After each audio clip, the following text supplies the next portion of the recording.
What's up everybody, welcome back to Pens and Tea. My name is Carrie and today we're going to be talking about these cute little tea tins that I got while in London and the now discontinued Parker 100. So these little tins that I've got, I bought them when I was in London. I just thought they were really adorable, super cheesy and totally touristy, but you know, I figured why not? I love tea and I mean it's England, you have to get tea, right? But they are basically, if I open one of them up, be very careful to tip it. It's a loose leaf tea. They're a little more treated than your average loose leaf. And by that I mean they almost kind of look like coffee grounds. But, don't spill.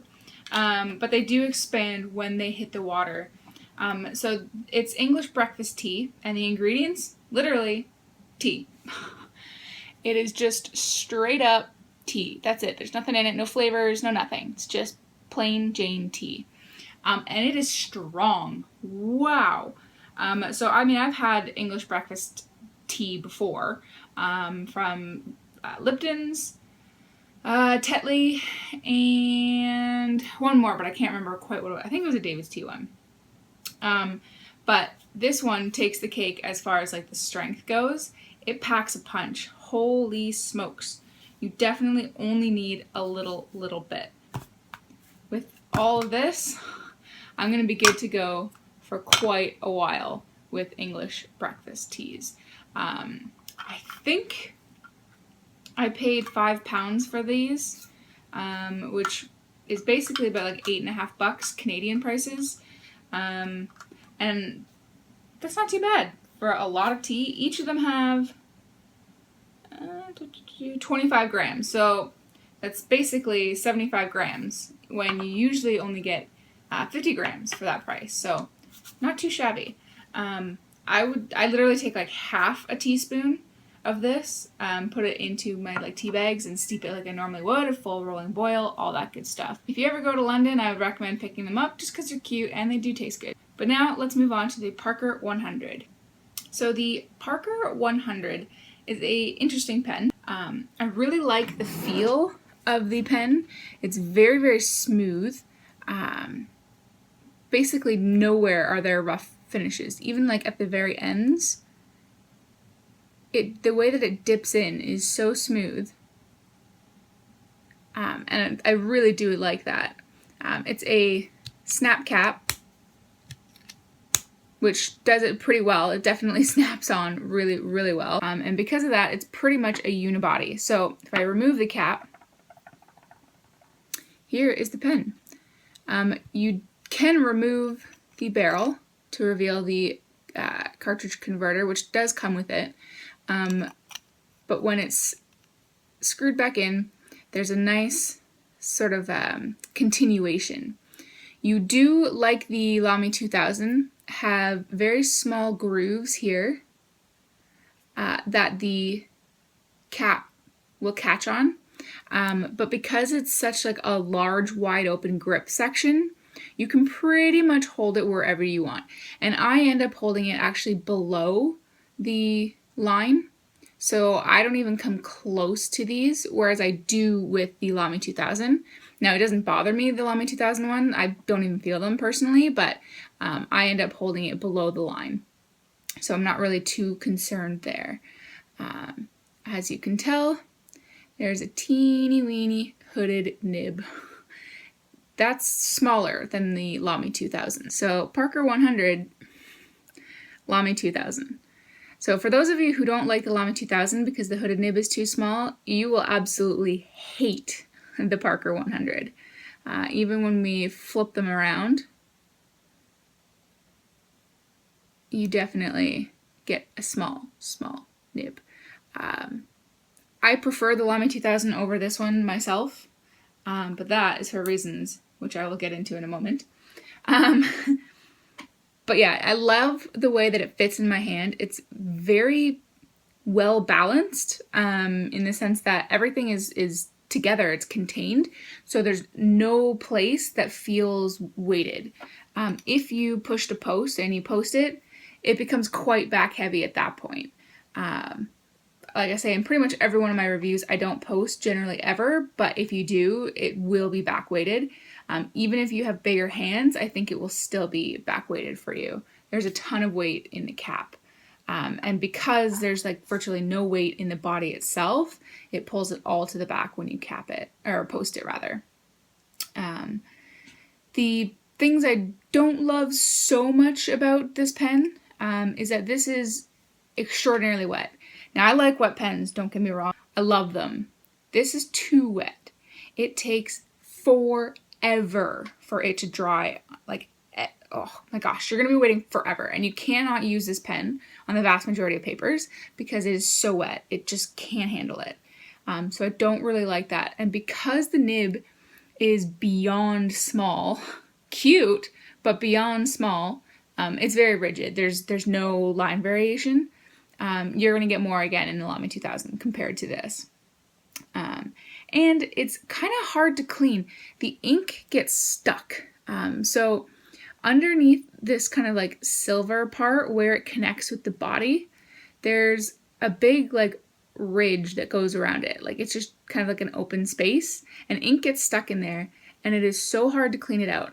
I borrowed this pen from somebody, and it took me probably 2 hours of fairly consistent cleaning to get the ink out of here. There was a pink ink in here, and I didn't want to put a pink one in, and it took forever.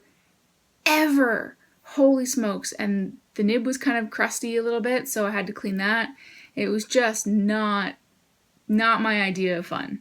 Not my idea of fun. It's just, yeah, don't really care for it. You definitely can't eyedropper convert it. I mean, heck, it's mostly a metal pen. And I guess the biggest downside is that you can't buy it anymore. Apparently, I'm not a super big like Parker enthusiast. I'm just starting to get into the brand, but apparently those that are super into Parkers, there's a big sort of like debate, I guess, between this and the Parker 51. People get mad apparently at this pen because it's not the Parker 51, but it's not made anymore. So I guess, I don't know if you can really get mad at it. But from what I can tell from the places that do still sell it, you're going to be looking at about $150 for this. It is a gold nib, so, you know, this one in particular is a medium, but it is a gold nib, so that's pretty cool. But I don't know. I don't think I would buy it, to be honest. There's just too many things that I dislike about it. Like I said, I really love the way that it feels. I love the way that it looks. It does write really smoothly. It's just extraordinarily wet. I would have to, like, get that fixed because it's crazy. It's quite hard to clean out in the, like, intricate parts here around the hooded nib section. Ink just gets stuck everywhere, and then if you don't get it out pretty much right away, it gets crusty and gross. So for those two reasons, I would not buy this pen. But that said, I can see it being a really great pen for those that like hooded nibs, and those that don't mind a little extra TLC for the cleaning to get a really, really smooth writer. But before I talk too much about smooth, let's jump into the writing sample, and I'll show you what I mean by how wet this baby is.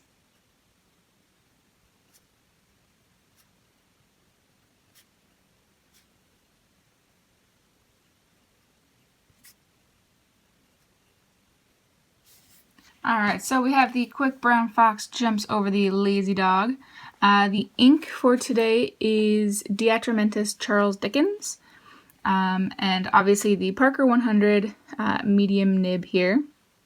It's very smooth when it writes, and I have absolutely no problems with that. Apparently, I did not touch the paper. This also, I should mention, has the same thing as the Lamy 2000, whereas if you rotate your nib at all, it's not going to write. So you have to make sure that you are straight on with the paper. So it's very smooth. You know, I definitely have no concerns about that. As far as line variation goes, you won't get any. Like, you've got to press pretty hard just to put down a teeny bit of ink, but you just won't. you really aren't. As far as reverse, yep, you definitely can.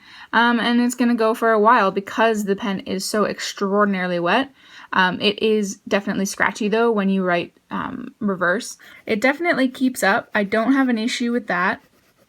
I've never had like hard starting other than, you know, if I rotate my pen, which apparently while I'm writing, looking through a camera lens, I rotate more than I usually do.